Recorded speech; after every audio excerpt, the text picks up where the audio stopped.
We are on We are live. and ready to go. Ready to go. Right? It's another episode, guys. Open the second one. Episode number 2.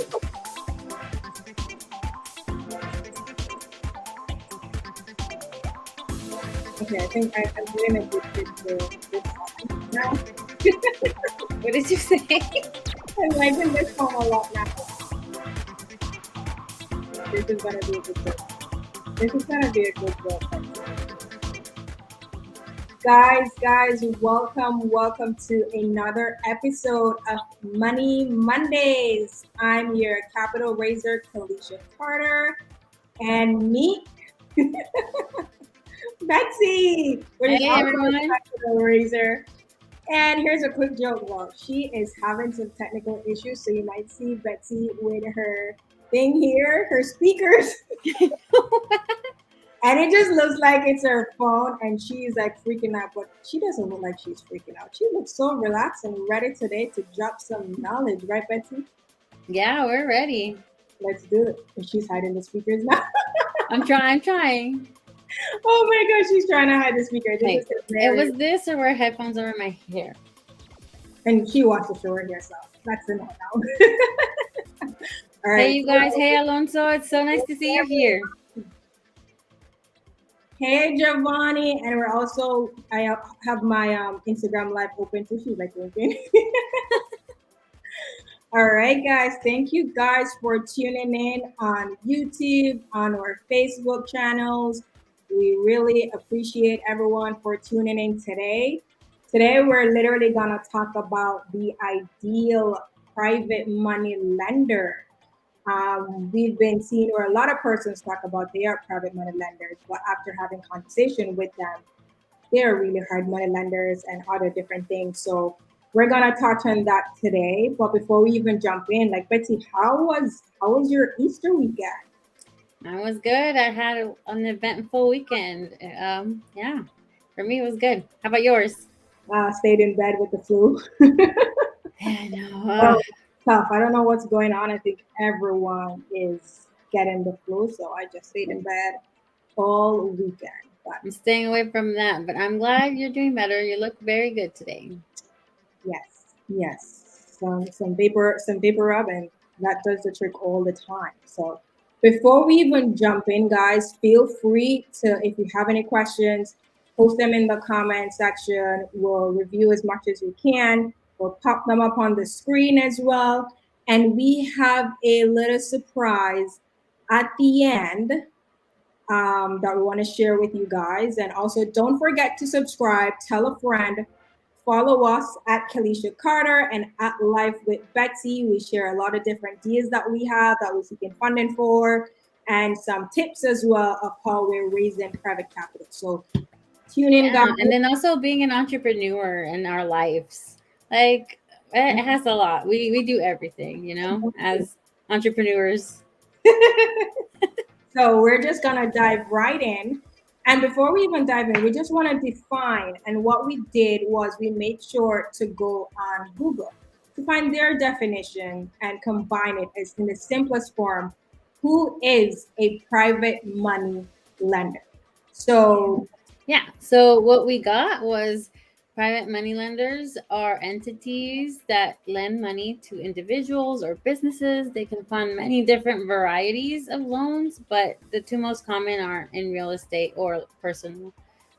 They are flexible, where banks are more strict and they have more strict guidelines. yeah, so that's one of the main difference between a private money lender and a hard money lender. The private money is more of an individual. So Betsy could be my friend, and Betsy is, let's say, a nurse, a registered nurse, and she has funds. She could be a private money lender. Whereas a hard money lender, they are considered more of having institutional loans. So they pull different private money lenders and then now become the middleman. So they're way more strict. They have different guidelines that they have to follow. Where with an individual, you have to, there's room for negotiations. It's literally mainly depend on the relationship that you have with that private money lender. So that's why even building a relationship with private money lenders, it is key, and you don't try to build a relationship when you have that deal. Yeah, you can even write in your contract, hey, every time we show up in the same city, I'll take you out to dinner, or I'm gonna take you out That's to it. have some fun for a fun night. There's You can so write many that. different things, or just check in with your private money lender, like, hey, how is everything going on your end? Just checking in. Happy Easter, happy holidays, whatever it is. Like, it's all about that relationship as well. And so before we even, while we continue, we want to discuss like our ideal private money lender. Betsy, I don't know, do you want to go first? Like, who is your ideal private money lender? Yeah, I could go first. My ideal private money lender is someone who I have a really good relationship with. I know what's going on in their lives. They know kind of what's going on in mine. We're friends. We're definitely friends. I want them to have the same mindset. Go givers first, like be servant leaders. So we're very, very with that mindset. Like, hey, we want to make money, but we want to make money together. Um, yeah, I think that's basically my overall. I would say for my ideal private money lender would be someone who doesn't look at that one transaction, or where, hey, we're just doing one deal and that's it. Exactly. I want someone where our goals are aligned. I can help them achieve their goal. They can help me achieve my goal.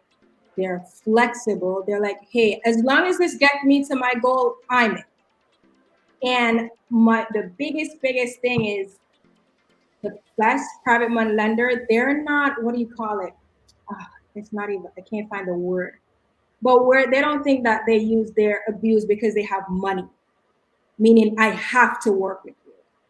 Like, I've met private money lenders where they're like, listen, I have the money. You have to work with my terms. It's either my way or the highway. Like, with that type of attitude, I don't wanna, I don't wanna work with you, because I know you're gonna be like treating me as if you're my boss and want to talk down to me and all that stuff. Hey Ella, I just saw her comment. I just saw her comment too. But that would be my ideal private money lenders, because you do have lenders out there with like, it's my shit, it's my show. You work for it. So are we missing anything? Guys, and if like you, like if you were supposed to work with a lender, who would you consider to be like your ideal lender? Don't just say it's someone who has money, because that person can have money and it's the devil. Like, Yeah, that you're like, oh, let me just give you your money back. yeah, like it's the worst thing. Like, they want to micromanage, they want to do so many different things. Um, yeah, I totally agree with you, Trini, that your ideal private money lender, you don't want anyone to be micromanaging you. Hey, what's going on with this deal? How long I mean, they would ask you like the progress and all that stuff, but not like every single details about it. Like, it should be passive investment for that lender, not active as well. So I would say that's our definition of a private money lender.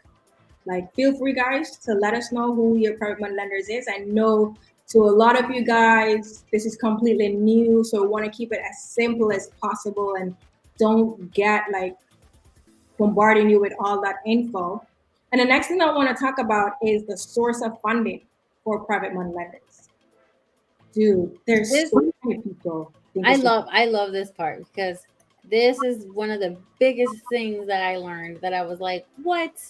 This is this is how people start making their money without having any money, really?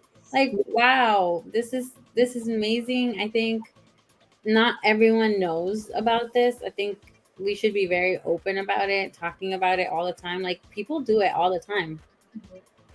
because when I just started, I thought you could only invest if you have a ton of cash. Me too.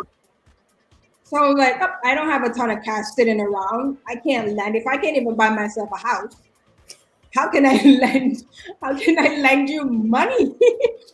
And then it's like our brain goes spiral. Like, okay, I need 30,000. I don't have 30,000. What do I need to do to save? And then it's like it gets so overwhelming, and you just yeah, I'm not gonna do that at all. So I think there's so many different sources of funding, guys, and we're gonna like jump on like touching a little bit of them.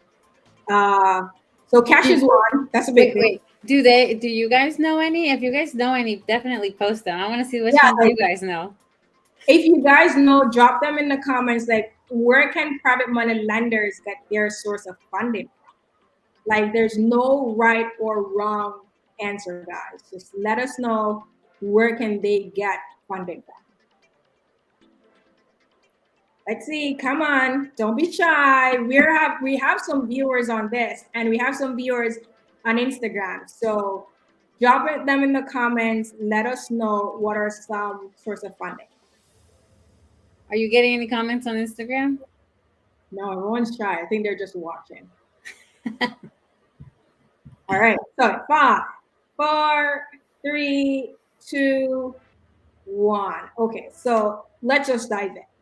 So the biggest one is cash.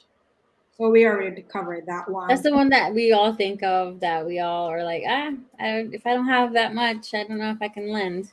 Yeah. Someone actually just commented on my Instagram.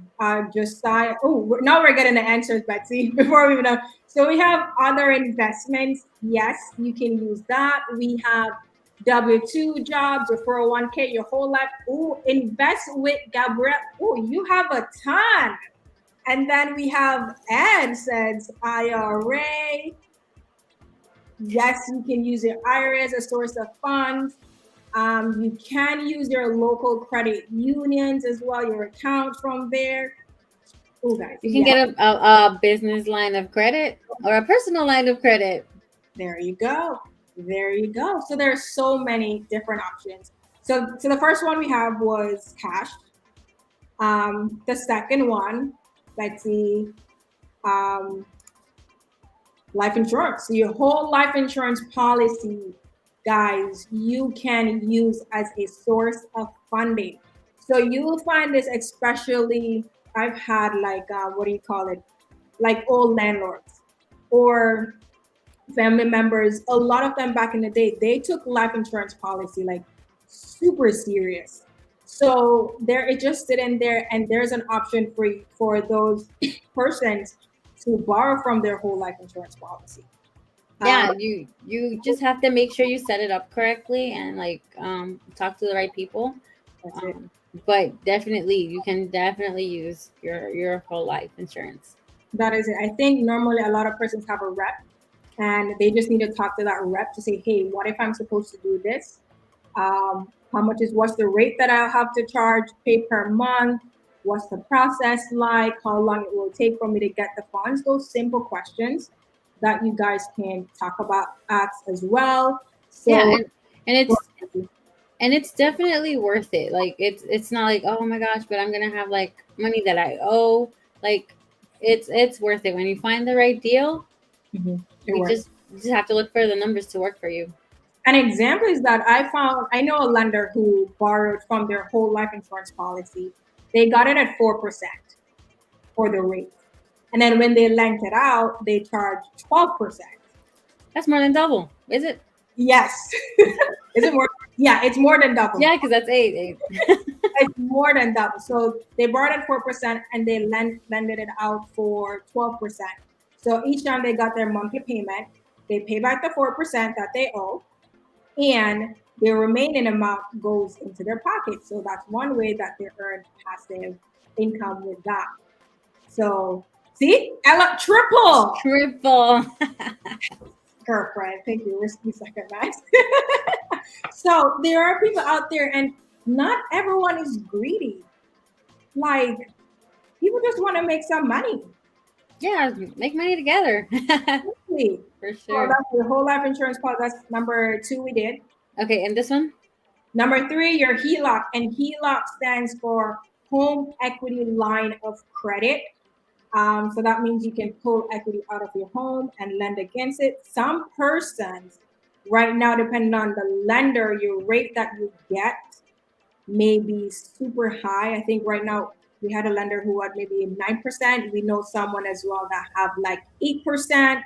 So Yeah, I know someone that has it locked in because you can also lock it in instead of having like it change at 7.5, yeah, see, but so it varies. you guys just have to shop around and see what's the best rate that you can get, and then once they get that rate, they just have to know what type of deals they can lend on. And that's what we're here for, guys. Like we know lenders who they know the rate that they're getting, but they need guidance. Like, hey, what type of deal do I need to invest in um, for them to make back the return? So we have that as well. So we have the HELOC. The next thing that we have is your self-directed IRA account. So that's a big deal. That's a big one we said. Like a really big one. Yeah. I don't know what's going on with that. I wonder what's the big deal with that. Do you think there's something? Huh? Do you think there's something like so many of our lenders now are pulling from their they have from their 401k? I think it's because they're starting to know how to do it. Like it's very beneficial, and I think it's becoming more normal to do it. Like people, Yeah, right. I think for me, that's definitely what's happening. I'm learning about it, and I'm like, wow, like what I find where we add value is when we started giving recommendations for referrals of where people to go to set up their self-directed IRA account. we actually have a lender that we are taught. We did that. We're waiting for all their paperwork to be in order right now. But yeah, So that makes it easier. So again, you have a lot of persons who have the 401k, but they don't want that hassle of doing all the research themselves. So where we come in, we have persons that we know that will perform. We have an idea what their process is like. We've worked with them before. So we can give that lender, hey, this company can help you to set up your self-directed IRA account. This is what their process is like. This is what their fees. If you don't know the fees, we're like, here's the person that we're dealing with. yeah, and I think what is making the move too for a lot of people is just that there when you have your funds in a retirement account like a 401k or an IRA, they're being invested for you. Like they're in the stock market. Yeah. And a lot of people with how the stock market is going, it's kind of coming down a little bit. And they prefer pulling it out and investing it in real estate themselves. Yeah. Yeah. And you find like with that too, like some lenders are getting the opportunity where when they invest and they get equity in homes. So And they think are owning property. yeah. So literally like we've a lot of lenders are going in and say, hey, I take a piece of the pie. I'll do equity into this property if I lend you money. So this is why lending is you can get so creative. Like it doesn't have to be okay, interest only payments. You can get cash flow from rentals. You can get ownership in homes. You just gotta say what you want, be upfront, and who knows, that investor can work something out. Yeah. And even if you don't know what you want, definitely explore your options. Talk it over with us. Hey, ask questions. Yeah, that's it. That's it. A lot of persons are afraid to ask questions. So with it for the next one, I would say your personal and business lines of credit. That is major. That is major. Especially when you can get a really good interest rate. Like, Mhm. Yeah. A fellow investor was telling me this morning that they have a lender who they're lending from their business lines of credit. So whenever they need like spending, like if they're doing an Airbnb or and they need the core or anything like that, then they use that lender to use their credit card and make all the payments. So, but the way how they set it up, and I think I'm gonna try to get that investor to come on this on an episode. It was so creative the way how they make that agreement. They didn't do a deed, no, nothing like that. but they did do a promissory note. But I think at the end of the day, they had a great relationship. That's awesome. I mean, that's what matters, really. Yeah. Now that you're saying that, it kind of reminds me of people who are letting people borrow for their rehab from their like Home Depot credit cards. Yes, that's a common thing too, as a lender. And it grows your own business credit. Like if you have a business line credit line and you have somebody else paying for that and then they pay you interest, your business credit's growing. Yeah, tremendously, like tremendously, like guys. See, so many. Value for real. And next one we have that we haven't maybe touched on is your trust fund. You can use to invest as well. I think that is pretty flexible because you're not worrying about paying interest and stuff like that. Maybe the paperwork that it requires you to drop up all those things, but a lot of times with the paperwork portion of it, title always draft that up, or if you have the representative that's overseeing your trust fund or anything like that. But that's also becoming, it's not that popular. It's out there, maybe hard to find, but you can find them. Like there's so many ways to find people who have trust funds, have conversations. Have conversations, ask questions, get out there. You'll see that people are actually more open than you think. Mhm. Yeah. Oh yeah. Oh yeah. I was telling um well, I don't know if I mentioned this on last podcast, but I went to a meeting. I went to a chamber meeting and I was having conversation with a chamber member. And he was like, "What do you do?" Blah blah blah. And I was like, "Hey, I'm in real estate, focus on buying whole properties, and I do it through partnering with people." Blah blah blah. And he was like, "We need to have coffee because I have fun sitting down." And he was looking to purchase a commercial space for a franchise business that he's doing, but it's been taking forever. But he's like, "I think I really want to just put a pause on it because I've been looking for that space for a while, blah, blah. Let's have coffee because I would like to invest. I only know about the traditional way of building my portfolio. That's And it." that's how we bring value. Like I know a lot of people are like, how can I bring value? And it's just like, hey, I know other avenues. I know other ways to do it. Mhm. And I I love think that. like you go in and just think that you want to help. That's it. Like not looking for something in return. I think it's a thin line because you try to do that sometimes, for sure when you need funding for a deal, but sometimes you have to step back and be like, how can I help?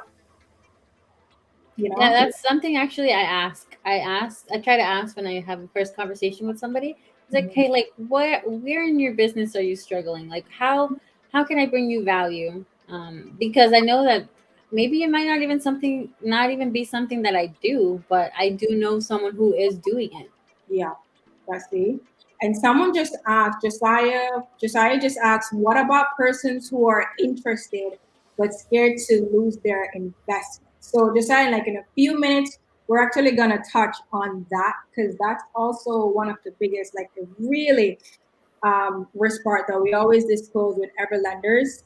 So we're gonna touch on that just a little bit. But the next thing that we want to talk about is who can be a PML. I think this is short. Anybody. Now we're just going to be throwing things out there. Who can be a private money lender, guys? Your Yeah, and neighbor? I think we did touch a little bit on the last episode. So if you guys remember, just write it in the comments. Yeah. Like, who Let can us be a private money lender? I can be a private money lender. See, I can be a private money lender. Ella can be a private money lender. Ed can be a private money lender. Who? Come on, guys, drop them in the comments. Let us know who can be a private money lender. Don't You be shy. know, you know what happened to me the other day? I was sitting outside. I was sitting outside of my house. I was waiting for my sister to get here. Mhm. And I saw my neighbor walking around like and in his like wheelchair. The person like assisting him was like pushing him. And he just stopped to say hi. And I was just like, hey, how are you? And we struck a conversation. We didn't talk about business. But I know that if I keep talking to him, I know eventually I can definitely start talking to him about business. even though he's retired and he's my neighbor. He's very friendly. I hope I get to see him again soon for you. See, so anyone, someone said people with money, anyone can be a private money lender. Rocio could be a private money lender. Oh, hi, Rocio. I just realized who that is. So many people like firefighters, policemen, the Uber driver, the garbage collector, Your kid's teacher. anyone. Because a lot of those people, like a teacher, a nurse, they have a 401k. Um, Yeah, well, the teaching retirement fund works differently for each state, but they can still fund. It just depends what kind of retirement you have. I asked. I asked. so literally, like anyone with money, no matter where you have money, it's anyone. Yeah, even if you don't have the money and if it's in your whole life insurance.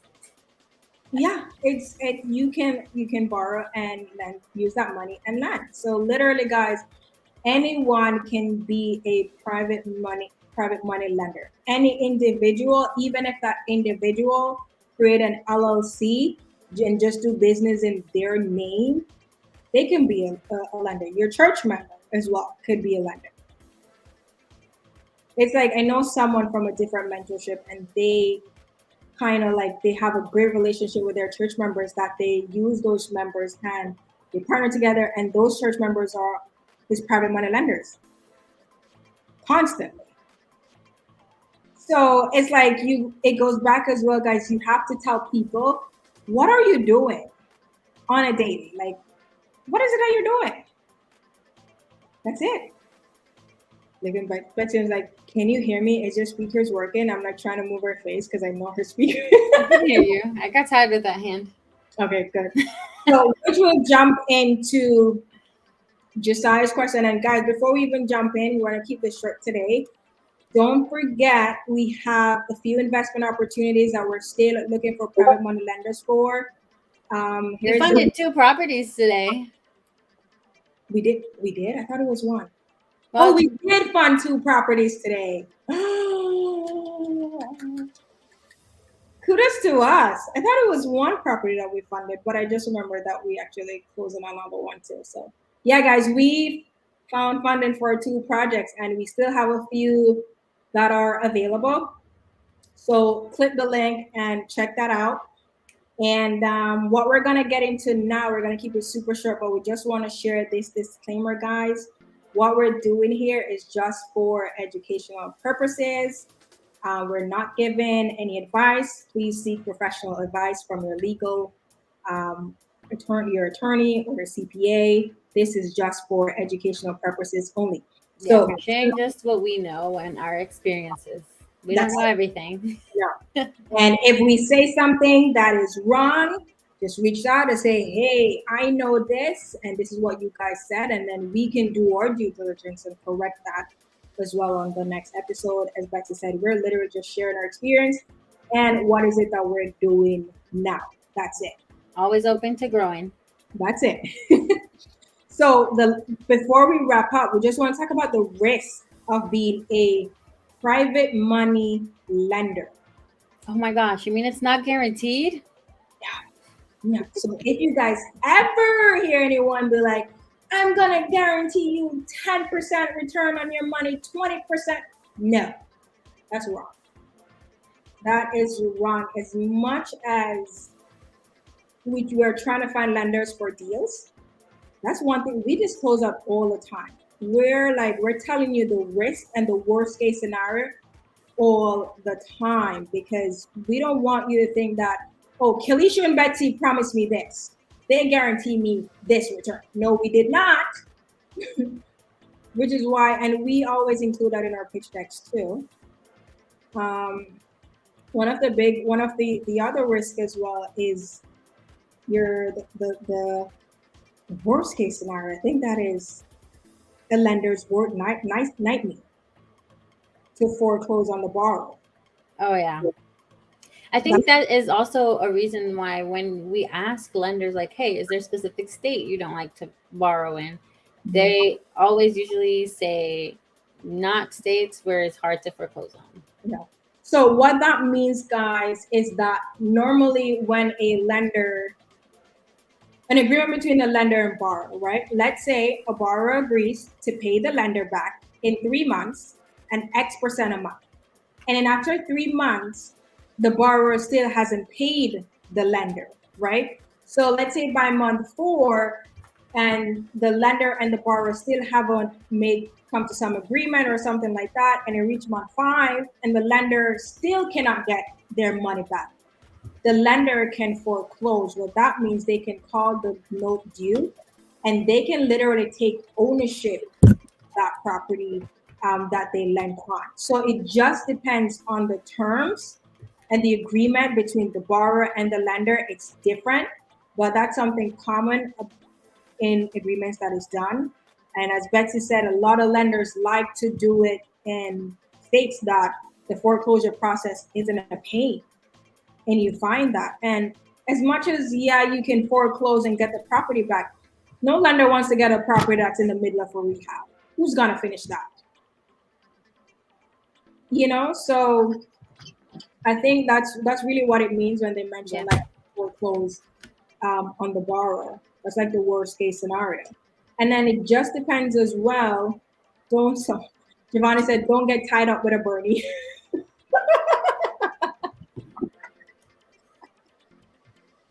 That is funny.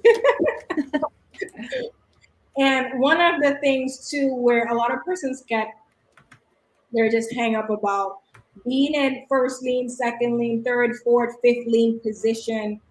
All of them, they have their risk. Like if you're in first lien, yeah, that's good, because if the borrower defaults, you get your money back. But being in first lien, you're carrying all the risk. And that's what a lot of people don't look at when in the first lien. And then you have the second lien as well. Second lien, it's common. It's just that if you're in second lien position, what that means is that let's do an example, because I keep forgetting that we're gonna assume that no one knows anything that we're talking about. Let's say you go to a bank and the bank gives you a loan, or we call it a mortgage. The bank has first lien on the house that you just bought. You don't own it free and clear, because remember, you went to the bank to get that money. So the bank will be in first lien position. Now, let's say you need an additional $20,000 to renovate the property. You don't have that $20,000. You maybe borrowed it from your neighbor who has funds sitting. Literally. So you borrowed from your neighbor, 20,000. So to secure that lender's 20,000, you may do a mortgage or a deed of trust. It just depends on the state and what it's called.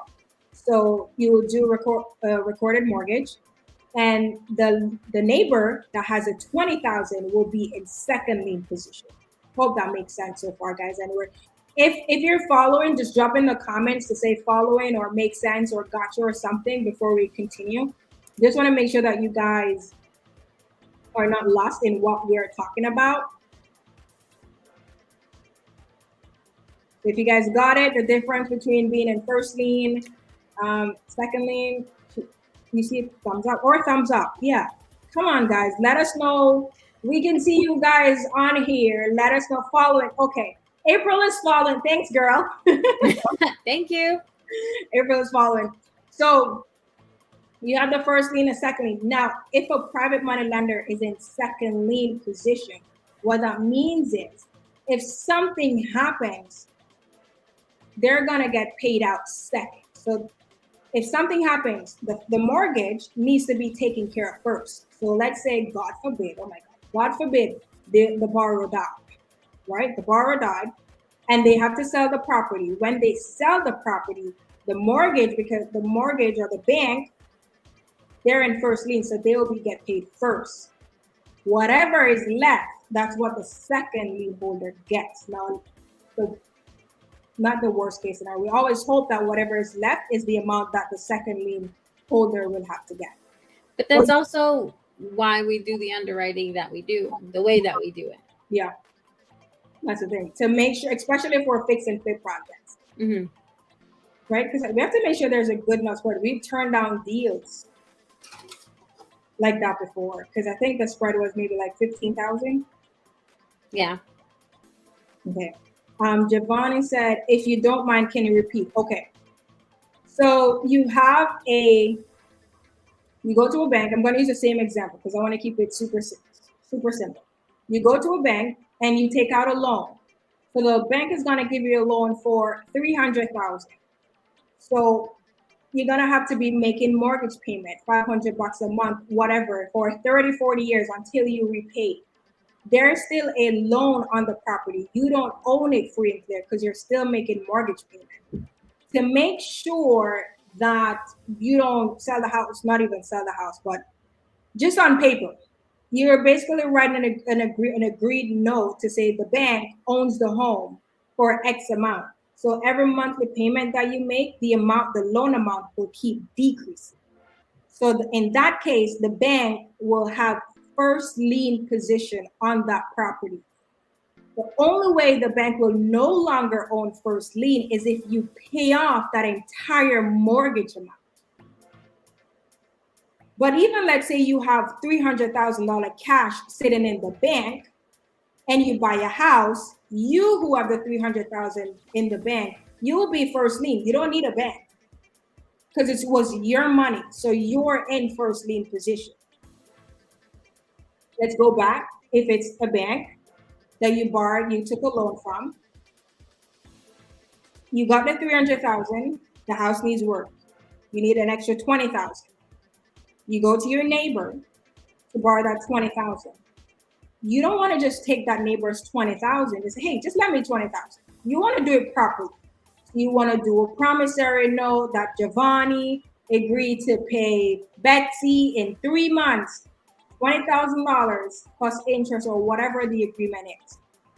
Then to make sure that they have a lien against the house. So just in case you decide to sell the house and still don't give them their money, you would record a lien against that house. So if anything happens, if Betzy sells or whoever sells a house, when they sell, you're getting your money back. So once the bank is paid, and let's say $50,000 is left, you get your 20,000 whatever amount, right? So the house cost 300,000, you sold it for 350, bank gets their 300, the neighbor gets their 20, you left with $30,000. Who gets that 30,000? The borrower would get that. She's fault. So now you as the borrower, Giovanni, would get that 30,000. So that's literally how like first lien, second lien, third lien. So it's really who puts the most money in a house. That's it. And with every lien position, there are risks as well. With every single thing, there are risks. You just have to understand this is the risk level that you're at, or you're comfortable with it. What are the risks, if any, to be in second position? April, let me know if I did touch that just now, answer your question for the risk for a second lien position. So the second lien position is really just if it's that, let's go back to an example. It's If just that you don't get paid first. You yeah, get paid second. that's the worst. Yeah. And the worst thing is if you sell a house and you sell it for whatever, only the amount for the first lien, and you don't get your money. Why am I laughing?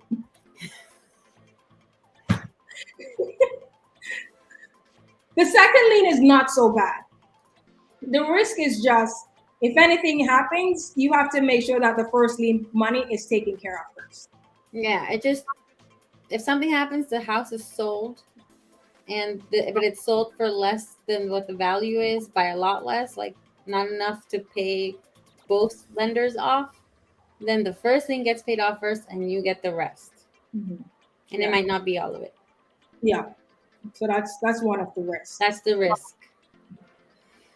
See? Ooh, I feel like I hope that helps somebody. Because I think a lot of persons always get confused about which position is that is it to be, what's the best position to be at? Like, how much risk do you want? The thing. Because we thought offering a first lien position would be amazing. And someone was like, I love being in first lien, but I don't want to carry all the risk. Uh-huh. That's the thing. Now, I don't know. I know we didn't talk about it if we were going to talk about it here, but it was something that I just learned from you. Mhm. Can I have my, if I get a deal that's hybrid, so I get a deal, I'm paying off a mortgage and I'm also paying off the seller, can I get a private money lender to pay that seller and still keep him in second lien position? It just depends on the agreement and the terms. That's the best Can way. I have two people in second? No, no. So if one would have to be in second. It just depends on the amount. So let's say you're raising 50,000. One person has 25,000, the other has 25,000. You're gonna have to. There's hey, if someone can go up to 30,000, then you're gonna be in second.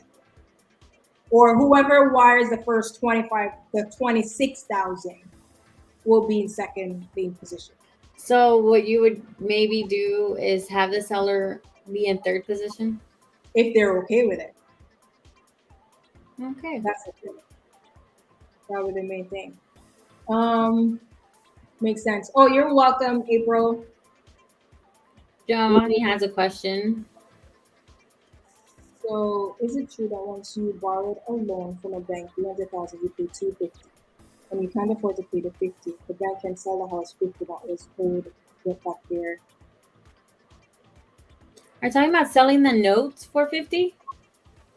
So, once you borrowed a loan for 300, you pay 250, and you can't afford to pay the 50. The bank can sell the house that 30. Ah, yes, yeah. So what they would do, they would sell the house just to get back their 50. You're right, Giovanni. That's correct. Because remember, at the end of the day, you borrowed 300, so you got to make sure that they get the full 300. So even if you pay 250, you still owe them 50. If you stop making payment, they can foreclose on the house. And then I think the worst case scenario, you're gonna lose that 250. It just depends on the terms that you have with that bank. So you can lose all your money if they're foreclosed on you.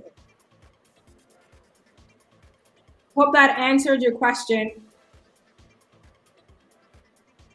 Oh, she's tuned in. She's tuned in. Okay.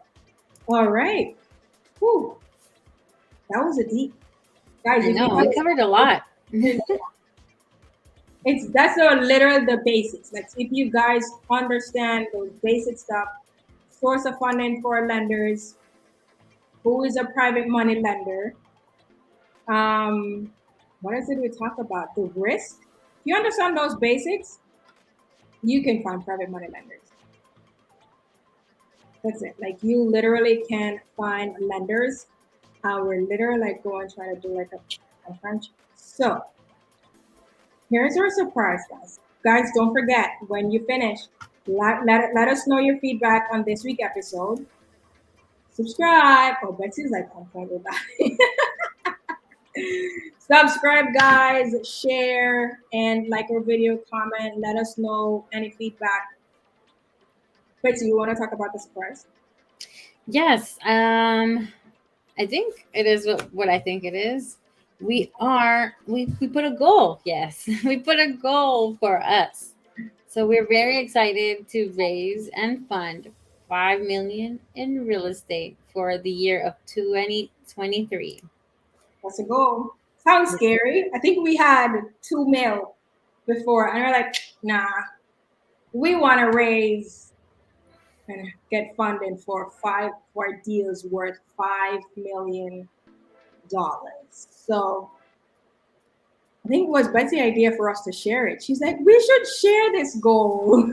Yes, yes. It keeps us accountable. It keeps us accountable. And if it's something that if there's anything that we've learned with Keston, I know for sure it's share it. Put your goals out there. Yeah. And this, guys, we decided to do raise and fund because we can raise $5 million. We can do it. But we find that we want to challenge ourselves to make sure, even though we raise the funds, we actually use those funds in deals. So we get a lot of deals funded because there's a difference. You can meet someone who be like, hey, I have $50,000 that I want to invest an entire year, and they never invest. So it's good that you raise the money. That's amazing. We keep track of that as well, how much we raise, but we just want to fund those deals as well. You know, so that's our goal. And what we want to do is every week we share where we are. We literally have KPIs that we're tracking. So that is our goal. And before we wrap up, Yeah, and if you guys want to connect us with some people, that's great. We do give out referrals, so we can talk. we can talk. Let's talk. And then Ella, I'm looking for PMOs for luxury residential projects in Florida. Ooh, okay, girl, I see you. Ella, if you have all the details, let's see, how do I find a link? I'm gonna drop the link in the comments. Can you just fill that out? Where's that link again? Let's see if I can edit it. And Yep, just fill it out, all the information there, and then we'll underwrite it because we always underwrite the deals. Like we said, we when we talked about our process, we'll just underwrite it, make sure it looks good. We'll share it with our lenders. send us your back, and then we'll let you know. But guys, before we wrap up, like thank you so much all for tuning in. Everyone who stayed in the entire time on Facebook, YouTube, on Instagram, thank you guys. Let us know in the comments what you would like us to talk about on the next episode. Or if you want to see someone, we can probably pull some strings and see if we can get some people on here. Yeah, I think we have quite a few things planned for you guys as well in terms of case studies from lenders, horror stories, and stuff like that. And just hear from different lenders what they're looking for. So if you guys have any ideas, feel free to reach out to myself or Betzy, and share your feedback on the episode as well. Let us know how we can improve and if what you guys want us to talk about. We literally hope you guys enjoy this week's episodes of Money Mondays. Guys, lock it into your calendars too. Yeah, we'll be here with you guys every Monday. Like I know, is it next week that it's gonna be tough, but we will figure it out because we have that event. I think it's the week after. Wow. So we'll be here every Monday, 5 p.m. EST. Don't forget to subscribe. Next week is my son's birthday. Oh God, she didn't even mention this morning. But I was like, but yeah, hey, it's fine. He helped me set up this morning, so I'm sure he'll be fine. See? We'll eat some cheesecake. See, Jamaya, let's chat, my love. She wanna be in that London batch. Let's go. Let's go. Hey, Rosie. I'm just going through everyone who's like commenting right now before we end. I know. Durrell, we don't like to leave. We like staying here with you guys. Right? Thank you guys for hanging out with us. And I hope you guys found this episode valuable, very informative. And just let us know your feedback. Don't forget to subscribe. I know some of you are subscribed, but share this. Oh, yeah. And thank you so much. We reached 57 subscribers. Yes. That's good. That's amazing. That's all you guys. Let's do it. Money. Let's do it, Rosia. Let's do it. All right, guys. Thank you guys for tuning in. Have a fantastic week. And bye, guys. Thank you.